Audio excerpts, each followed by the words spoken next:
let's run through the social media platforms. I have a love-hate with social media. So do most financial advisors. What are your thoughts on LinkedIn today? It's very important. For me, if I were looking someone up professionally, it's probably the first place I would go, if not Twitter first and then LinkedIn.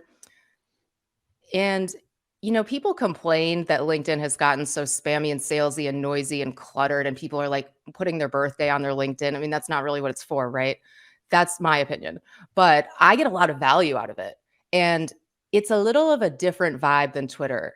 Uh, I use both of them. I think they're both really helpful, like, at least and I have two businesses, and I've never spent $1 on advertising, Jay. All of my business comes through social media and conferences. It's very much a word of mouth, slow roll over, 10 plus years doing these social posts. So definitely be there and engage. There are lots of ways to grow and make the most of that platform. But if you take audiograms or podcasts or videos and share them on LinkedIn, you're going to get a lot more engagement, because where are people spending the most hours a day when it comes to social and screens? It's the top social networks like Instagram, LinkedIn, Twitter. I don't like talking about Facebook. I have nothing to do with them. I don't want to talk about it. It might be right for you depending on your audience. Like, older people still use it. Not to be ageist. I'm just saying that is worse from a pollution and spam and kind of watching a car wreck happen. So yeah, I would do LinkedIn, Twitter, Instagram, especially if you want to reach the next generation, right? Because you have to think, where is this going in 10 years? And the Wealth Voice thing, it's a hedge.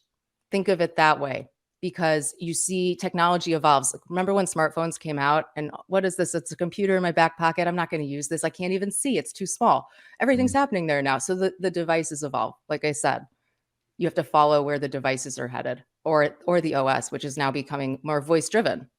So voiceify what you're doing. You don't have to change the rest of it, but share it in this other way. And the blue ocean is totally cool, because from a search perspective, there's not much competition there yet.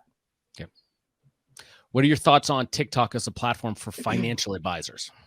Super powerful. Don't do it unless you have a lot of time, because I was talking with Brittany Castro about this, and she's been very successful on TikTok, as you know. And she said, look, it was easier a year or two ago, and now you really have to post, you're going to not believe this number, 7 times a day to get the algorithm to kind of surface your content more, because it's getting so competitive. You have to commit to doing it.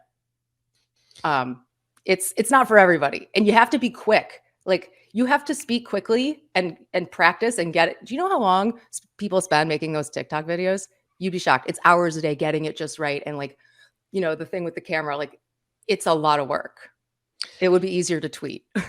Oh yeah, it's definitely much easier to tweet. I tell you, Emily, some of this data that we're seeing, LinkedIn seems to be struggling with getting reach. Even if you have engagement, it's not reaching as many people as it used to be. It's becoming less of a social platform. That's just the data that we're finding. What disturbs me the most is most of the attention is now going to TikTok. And it's not just millennials. It's not just Gen Z. It is Gen X, and it is boomers. And anecdotally, when I went to our clients at the beginning of the year for the media company, and these are asset managers that manage a lot of money, that it was hard to get them on LinkedIn 10 years ago. And I suggest, hey, we need to start making vertical videos with your content. It needs to go on Instagram Reels. We need to put it on YouTube Shorts. And you probably need to start a TikTok account. 80% of them said that they had already been on. 60% of them were consuming it. And Emily, I think the reason is they're on there to watch their kids. And then they get sucked into that algorithm that's apparently really good.